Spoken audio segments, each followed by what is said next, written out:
The measuring spoon slipped from my trembling fingers, clattering against the metal bowl with a sharp, accusing echo in the stillness of the bakery kitchen. I clenched my fists, willing the tremors to stop. I had crafted hundreds of wedding cakes before, but none had ever felt as heavy, as suffocating as this one. It wasn't the complexity of the design or the extravagance demanded by the client that shook me. No. It was the name scrawled across the order form. Adrian Cole.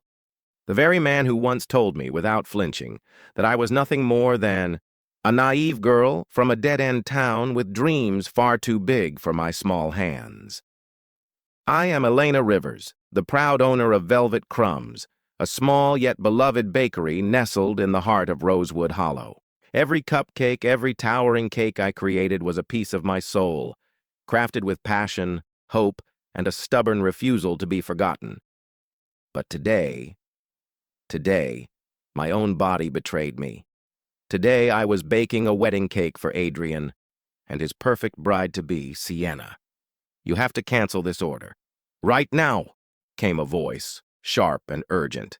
I turned to find Maya, my best friend, and the heart that kept Velvet Crumbs alive when mine faltered, leaning against the counter, her dark eyes brimming with worry. This isn't just business, Elena. You're walking into a fire with open arms. I can't, Maya, I murmured, my hand continuing to stir the batter in slow mechanical motions. This could be our big break. Big names, rich guests. You know what that could mean for us. Maya pushed off the counter and crossed the room in 3 strides, her hand clamping down on my wrist, stilling my frantic movements. We're not talking about exposure. We're talking about him. The man who crushed you once without a second thought. You don't owe him a damn thing. I pulled away, feeling the old, stubborn fire ignite within me, scorching the fear. I know exactly what I'm doing. This isn't about Adrian. This is about Velvet Crumbs. About me. Maya searched my face, her gaze steady and soft. Then, at least let me come with you, she urged. You shouldn't face them alone. I shook my head, forcing a brittle smile. It's business, Maya. Nothing more. Just another cake. Just another delivery. Just another cake? Maya's voice held disbelief, almost a plea. You really believe that? You think they'll see the woman you've become? Or just that foolish dreamer they all once laughed at? Her words hit harder than I expected, scraping against old wounds I thought had healed. Maybe they would always see me as small, as insignificant. But I would not let them see me break again. I would walk into that grand hall with my head high and my heart armored. Let them sneer. Let them whisper. I would answer them not with words, but with the masterpiece I would place before them. The oven timer shrieked, snapping me back to the present. I hurried to pull on my gloves and retrieve the golden, fragrant layers of cake, the scent of vanilla and butter wrapping around me like a ghost from another life. It should have comforted me. Instead, it dragged me back to nights spent baking Adrian's favorite cookies, only to be met with indifference and cruel words that left deeper scars than I dared admit. Don't let them hurt you again, Maya whispered, her voice breaking through the thick fog of memory. I won't, I said, forcing a smile that didn't quite reach my eyes. But inside, a war raged, fear battling pride, doubt clashing with stubborn resolve. They could think whatever they wanted. I would show them who Elena Rivers had become. The afternoon blurred into a whirlwind of buttercream swirls and vibrant sugar. Flowers. Maya stayed until the sun dipped low, casting long, solemn shadows across the bakery's worn tile floor. Before she left, she squeezed my hand, her voice firm yet full of unspoken fear. Call me if you need anything. Promise me, Elena. I nodded, my heart hammering against my ribs. Tomorrow I would step into the lion's den, but tonight I would armor myself with the only weapon I had ever truly trusted, my craft. When the last light faded and the bakery fell silent, I sat alone, the heavy contract spread open before me. 6 towering tiers, white chocolate and Raspberry crowned with hand-painted sugar blooms, an ode to elegance and indulgence. The cost of that cake alone could have easily eclipsed the price of my very first car. My fingers hovered over the fine printed specifications, each word dragging me back to a time I fought so hard to leave behind. I could almost hear Adrian's voice, cruel and dismissive, cutting through the air like a blade. "A baker, Elena. Really? You're meant for more. Leave Rosewood Hollow behind. Come with me. Get a real job." The memories didn't sting anymore. No, they burned like fuel in the furnace of my resolve. I grabbed my phone with a new steadiness in my hand and dialed Ivy, a sugar artist whose skill turned confections into masterpieces. We had worked magic before. Tonight I needed her brilliance more than ever. "Ivy, I need you," I said, my voice low but unshaken. "Tomorrow morning, the bakery. We're creating something unforgettable." Without hesitation, Ivy agreed, her warmth crackling through the phone like a fire in the cold night. Relief stirred in my chest, but it did not soften my heart. I stood by the window, watching the streetlights flicker alive, casting molten gold onto the sleeping streets of Rosewood Hollow. Tomorrow, I promised myself, I would walk into that grand wedding, not as the foolish dreamer they remembered, but as a force they couldn't ignore. They could mock, they could whisper, but they would remember. They would remember my creation, my triumph. Locking up velvet crumbs, I listened to the darkness hum around me, my heart beat loud in the hush. Each thud was a drumbeat of war, steady, resolute. Tomorrow would be a battlefield, but I would not kneel. No one would ever underestimate me again. Not Adrian, not his perfect fiancé, not their world stitched with silver lies. The words crystallized, inside me, solid and sharp. "This time, Adrian, this time, I decide the ending." The next morning, as my battered old Honda rattled up the long, winding gravel road leading to the Whitmore estate, my chest tightened. The estate rose before me. Sprawling marble columns, flawless white walls, and manicured gardens trimmed like scenes from a forgotten fairy tale. This was where Adrian Cole would marry Sienna Whitmore, the golden couple of Rosewood's upper crust. A wedding stitched together with wealth and perfect smiles. A theater of illusions. I parked, shutting off the engine with a sharp twist of the key. For a moment I sat there, breathing, steadying the storm raging inside my ribcage. Then I stepped out. Immediately, all eyes turned. Elegant, polished guests froze mid-conversation, their glances slicing through me like knives. I kept my smile neutral, my posture proud, gripping the portfolio tightly against my chest.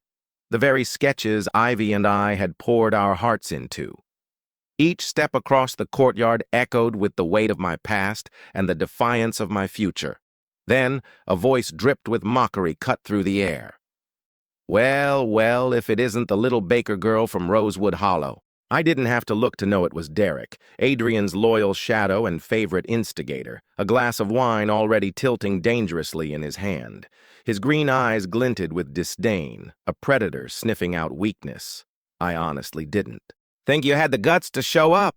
Derek smirked, his words sharp enough to draw blood. Around him, a small circle of polished guests chuckled, their laughter brittle and cruel. I stopped just a few feet away, meeting his gaze with a calmness he didn't expect.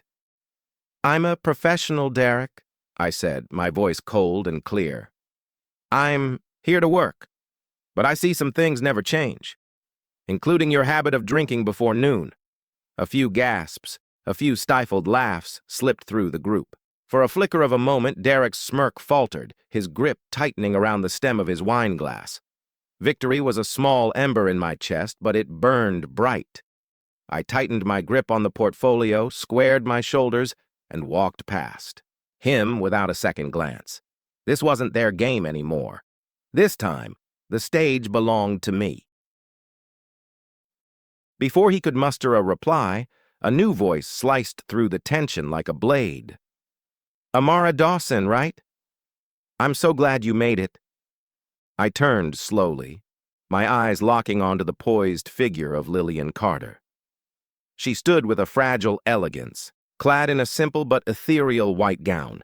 Her blonde hair was woven into a delicate updo, her makeup subtle yet betraying the exhaustion etched deep into her features. "I'm glad to finally meet you too, Lillian," I answered, extending my hand with measured calm. "I brought the sketches and sample cakes. I hope they align with your theme." A strange, fleeting glint crossed her steel blue eyes as she nodded. "Could we speak privately?" she asked, voice low, almost strained. "There are additional details about the cake design I'd like to go over." Wordlessly, I followed her through the towering doors of the Hawthorne estate. The interior was a decadent maze of marble floors, gilded chandeliers, and walls lined with ancestral portraits, each painting watching silently as we passed. But I forced myself to remain steady, my grip tight around my portfolio. Once we entered a lavish sitting room and the door clicked shut behind us, something in the air shifted. "Would you like something to drink?" Lillian offered, her tone deceptively casual. "Coffee? Tea?" Her smile was soft, but there was an unsettling tremor beneath it. "Tea would be wonderful," I replied, my instincts screaming at me to stay sharp.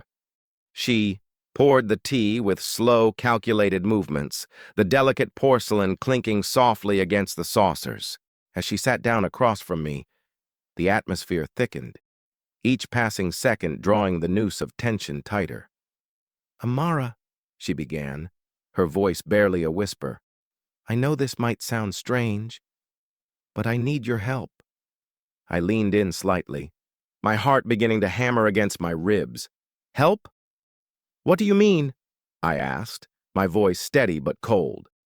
Lillian looked up then, her eyes now glassy, brimming with a haunted urgency. "My family. They're not the saints everyone believes them to be," she confessed, her words falling heavily between us. "Carter Holdings isn't just about real estate and innovation. Behind the perfect facade lies something far more rotten." I froze, every nerve in my body on edge. Carter Holdings was practically worshipped around here, sponsors of every charity, gala, every community event. "You're serious?" I breathed, barely able to believe what I was hearing. She nodded gravely.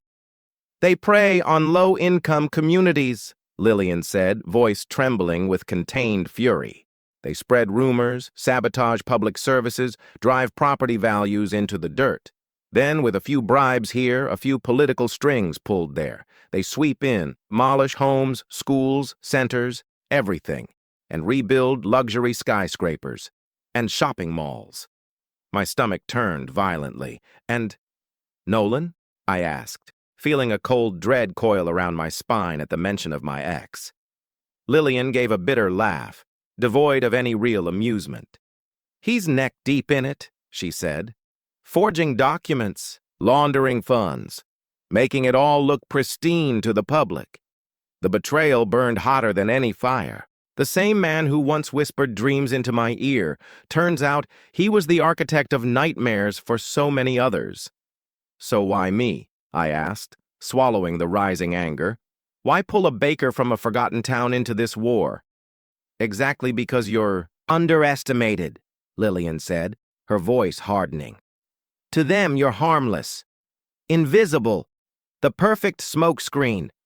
You could help me slip the evidence into the right hands during the wedding. Hidden within the cake display, something no one would ever suspect." The silence between us grew thick, almost suffocating. Every instinct in me screamed to run, to walk away from this dangerous, high-stakes game. But then another voice echoed louder, the voice of every belittling comment, every slight, every door slammed in my face because I was just a small-town baker. "I need to see the evidence," I said finally, my voice a low, steady growl. For a moment, Lillian just stared. Then, slowly, her features softened with profound relief. "I'll show you," she promised. But Amara, once you cross this line, there's no retreat. I rose to my feet, my pulse a thundering drum in my ears. I'm already here, I said, my eyes burning with fierce resolve. And this time, no one will ever underestimate me again. Lillian stood as well, and she extended her hand. I took it without hesitation, a silent pact forged between two women battered by betrayal but unbroken in spirit. We would tear down this empire of lies. We would do it not just for ourselves, but for every innocent soul crushed beneath the Carters' empire, and in the ashes of their downfall, I would rise. As I drove away from Hawthorne Estate that evening, the sunset bathed the sky in furious shades of crimson, like a warning and a promise. Tomorrow, the real battle would begin. I felt as if I had been hurled into the eye of a dark, merciless storm. Madison's words still pulsed in my ears. They will never see you coming. And she was right. For years, Damien and the Holloway family had looked down on me, seeing nothing more than a small-town baker from Briar Hollow, harmless and forgettable, but they had gravely underestimated me. This time, I would show them exactly how wrong they were. Without wasting a second, I rushed back to the Ember and Crumb and summoned Julia and Megan for an urgent meeting. We sat huddled around the worn oak table in the dim back room, the scent of vanilla and butter swirling in the heavy air, but none of us found any comfort in it tonight. I know it sounds insane, I began, my fingers nervously twisting beneath the table. But Madison's telling the truth. I looked into their wide, searching eyes. Her family's been clawing their way to wealth, destroying lives in the process, and she wants us to help expose them. Megan's mouth dropped open, her dark brown eyes stretching in disbelief. Wait, you mean we're going to hide evidence inside the wedding cake? Exactly, I nodded, flipping open my laptop and revealing the flood of damning documents Madison had sent. Fraudulent contracts, doctored financial statements, photographs. It was more than enough to bury them. We'll hide USB drives loaded with everything inside the sugar flowers on the cake. No one will suspect a thing. Julia leaned in closer, her face tight with focus. This could actually work. But Emily, if we're caught, they'll destroy us. I know, I admitted, my voice low, heavy with the truth we couldn't ignore. If we fail, they'll unleash every bit of their power to silence us. But if we succeed, we'll not only protect so many families, we'll finally reclaim our own dignity. Megan pressed her lips together, deep in thought. Then, in a swift, almost defiant motion, she stood and dug into the supply cabinet. Pulling out a tiny silicone mold, she said, "If we craft hollow sugar flowers, we can tuck the USBs inside without a soul noticing." Julia immediately snatched a notepad and began sketching a detailed plan. Her mind, always methodical, mapping out every step from the bakery to the grand wedding venue. We need precision, from how the cake is transported to the exact second the evidence is passed to the reporters. Madison's already pulling strings, I added. She's making sure the right journalists will be there. All we have to do is execute. The days that followed blurred into a whirlwind of tension and determination. By daylight, we kept the Ember and Crumb running as if nothing was amiss, serving cheerful cupcakes and warm coffee to unsuspecting customers. But as dusk fell and the doors locked, the small kitchen became a war room. Megan worked with fierce focus, shaping delicate sugar flowers, each petal seemingly as fragile as hope itself, yet strong enough to cradle a hidden secret. Julia coordinated, with Madison on encrypted apps, finalizing every covert signal and escape plan. I sat for hours, combing through each piece of evidence, ensuring nothing was overlooked. We were inching closer to the reckoning. Then, one afternoon, as Megan was carefully piecing together another sugar bloom, the bakery door swung, open with a sharp clang. I looked up, and my blood turned to ice. Sylvia, Madison's sister, standing there in the doorway, a poised smile playing on her lips, but her sharp eyes gleaming with suspicion. "Good afternoon, Sylvia," I said, forcing a sweetness into my voice that didn't touch the dread tightening my chest. My hands, hidden behind my back, were already slick with sweat. "Are you here to place an order?" Sylvia smiled, tight, rehearsed. "I just wanted to check in. Madison mentioned you were handling the wedding cake. I simply had to see it for myself." "Of course," Megan chirped without missing a beat, her hands moving with deceptive casualness as she decorated a sample cake. "We're fully prepared. I promise you won't be disappointed." Sylvia prowled slowly through the bakery, her heels clicking ominously against the wooden floor. Her gaze swept over every surface, every corner, every shadow. "It's surprising," she mused, her voice coated in condescension. "I never imagined a tiny shop like this could manage such an extravagant event." Julia chuckled lightly from her place behind the counter, hiding every shred of anxiety beneath a mask of practiced ease. "We've catered many big events around. Briar Hollow. You can find our features in Harvest Monthly and Southern Taste if you'd like." Sylvia's lips twitched in a half-smile, but her eyes remained calculating.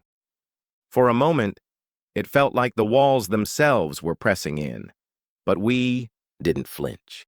We couldn't.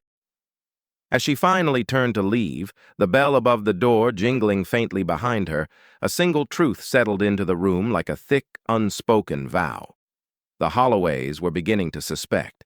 The clock was ticking louder now, each beat hammering toward the day of the wedding, the day justice would either rise or be crushed forever. The Sweet Haven had been praised in numerous high-end wedding magazines. Still, the way Sylvia paused before a finished sugar flower made my blood run cold. Her finger brushed its delicate petal, her touch almost too slow, too intentional. "These flowers are exquisite," she murmured, her voice almost a whisper laced with suspicion. "Tell me, can I see the inside of one? I'm curious if you've hidden anything special." My heart hammered against my ribs, the walls of the bakery seeming to close in around me. But Megan, without missing a beat, reached for a flower, from a separate tray, one we had deliberately kept clean. "Of course," she said lightly, lifting the bloom with steady hands. "We use 3D modeling techniques to achieve the sharp detailing. It's all about precision and texture." Sylvia's sharp gaze lingered on Megan for an agonizing second. Then she smiled, a tight, cold smile that didn't touch her eyes. "I'm just kidding," she said with a light chuckle, though the darkness behind her words betrayed her. "Guess I'm just a little paranoid. Anyway, I'm sure the cake will be perfect." When the heavy door finally clicked shut behind her, all three of us let out a breath we hadn't realized we were holding. Julia laid a trembling hand on my shoulder, her voice a low, urgent whisper. "She knows. We have to move faster." I nodded grimly, my gaze locked on the door as if Sylvia's presence still lingered there like a ghost. "Madison needs to be warned. Now." Julia snatched up her phone, already dialing. Megan, her hands no longer steady, carefully sifted through the finished sugar flowers, inspecting each one like a soldier checking hidden weapons before battle. I looked around at my tiny, beloved bakery, the faded brick walls, the old oak counter, the scent of vanilla and cinnamon still lingering in the air. Everything once comforting now felt like part of a battleground. But this wasn't just about revenge anymore. It was about redemption, about exposing the rot hidden beneath all their polished smiles. It was about showing that sometimes even the smallest voices could bring giants to their knees. The day of the wedding dawned bright and cruel, the sun blazing in a crystal-clear sky, casting sharp shadows across the sprawling grounds of the Whitmore estate. Towering ancient oaks framed the ceremony, their gnarled branches like silent witnesses to what was about to unfold, Guests shimmered in lavish gowns and tailored suits, gliding through the scene like gilded phantoms. An elegant orchestra played, soft strains of music weaving a fragile illusion of peace over the tension brewing underneath.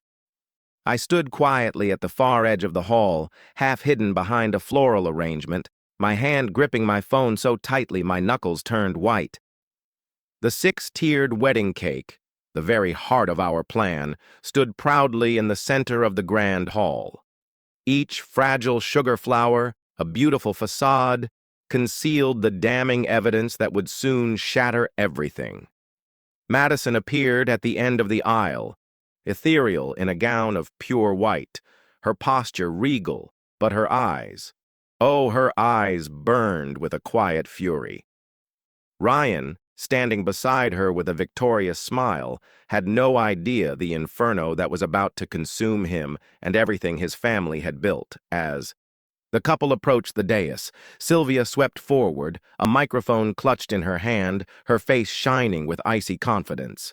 "Ladies and gentlemen," she began, her voice slicing through the room.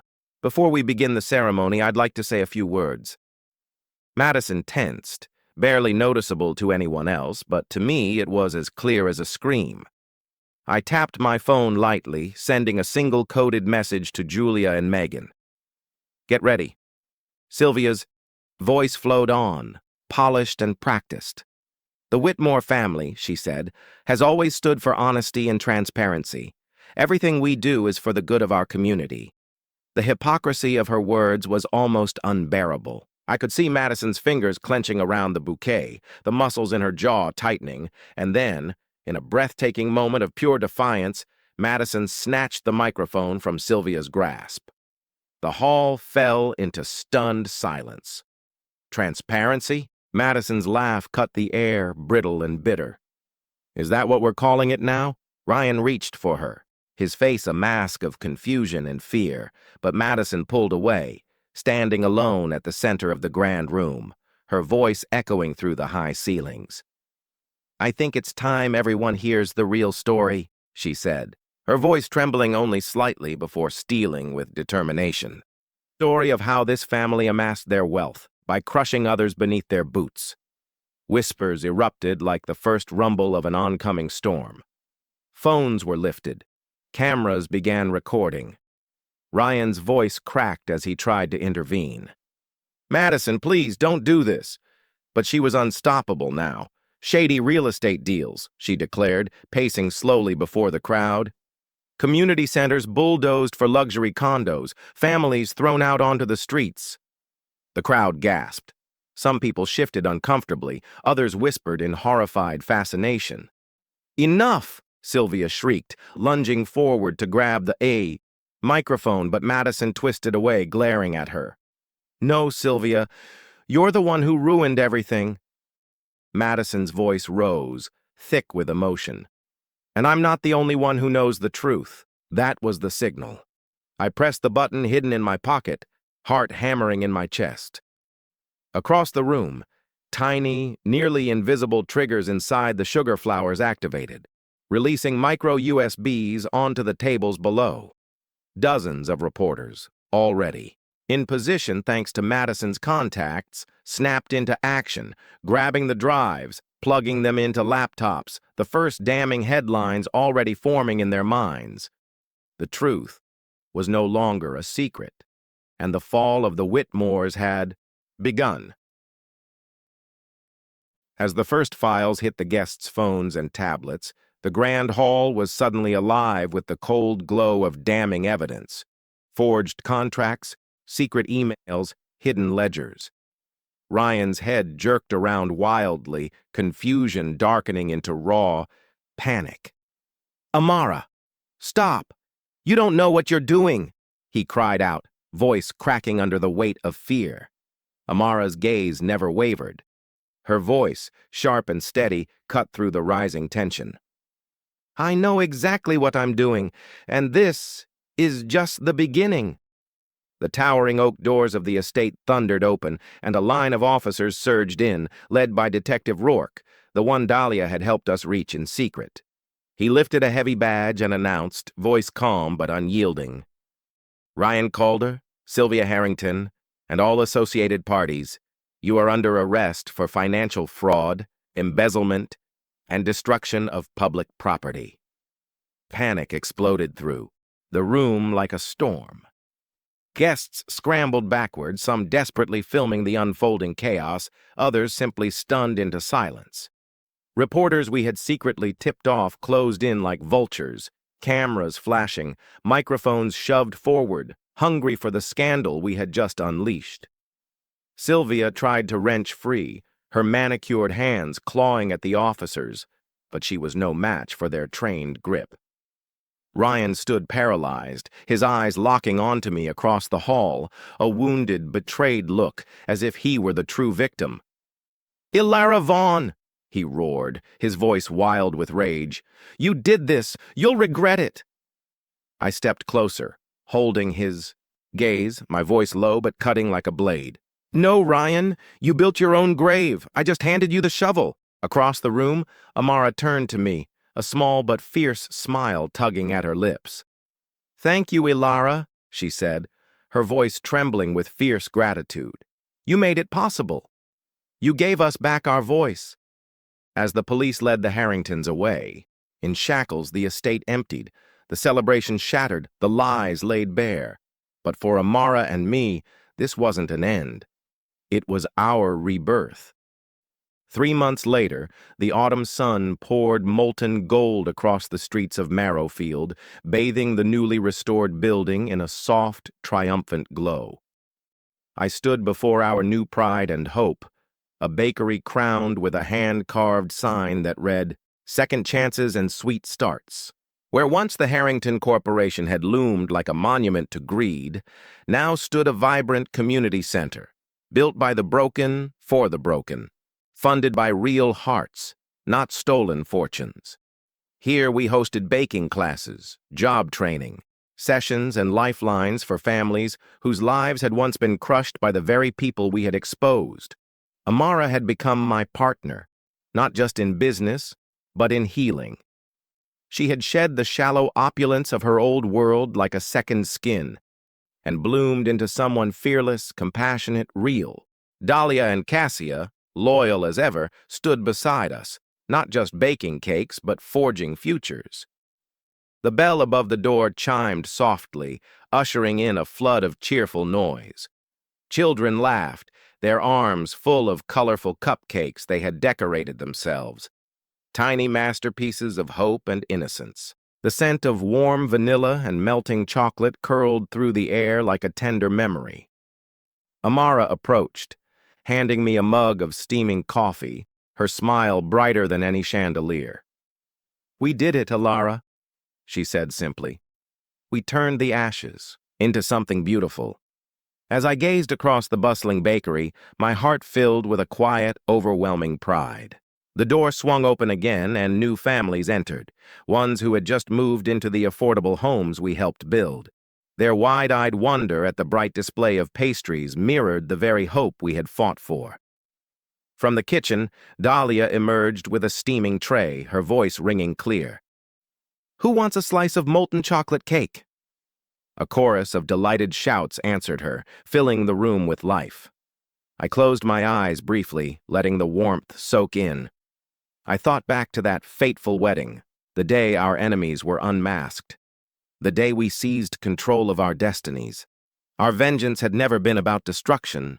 It was about restoration, about planting something real in the ruins they left behind. The building that once cast long shadows over this town now shone with purpose. In one room, young mothers learned to bake for their families.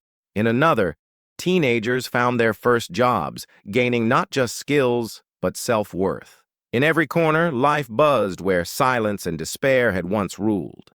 An elderly man, leaning on a polished cane, approached the counter, his eyes glinting with tears. "Your cake was just the beginning," he said, voice thick with emotion. "You didn't just save a wedding. You saved this town." I smiled, the truth blooming quietly inside me. "I only did what had to be done," I replied softly. my heart swelling with gratitude. As the days passed, letters poured in. Thank you notes from families who had been given a second chance. Each word reaffirmed what we had fought for, that real justice isn't always loud or bloody. Sometimes it whispers, carried in laughter, in warm bread, in hope rekindled. Cassia strode over, waving a newspaper. The front page bore a triumphant headline, "From Betrayal to Rebirth, How Marrowfield Rose Again." The photo beneath showed our bustling bakery and the gleaming new community center beside it. "We actually did it," Cassia said, her voice thick, with wonder. I smiled at her, my chest aching with something beautiful and fierce. "Not just with flour and sugar," I said, "but with grit and hope and the refusal to give up." Outside, the twilight deepened into a brilliant indigo, the last rays of sun staining the windows gold. The laughter of children spilled into the cooling air, a melody of a future reclaimed. The road ahead would not be easy. There would always be battles, always be losses. But now, in this sacred, vibrant place we had carved from despair, I felt ready, not just to survive, but to thrive, and to make sure that no one was ever left behind again. Elara Vaughn's journey wasn't just about revenge. It was about resilience, transformation, and the quiet power of doing the right thing when it matters most. What did you think of Elara's path from betrayal to redemption? Share your thoughts below. And if these stories of courage move, You make sure to follow us for more gripping tales of justice, family, and the human spirit.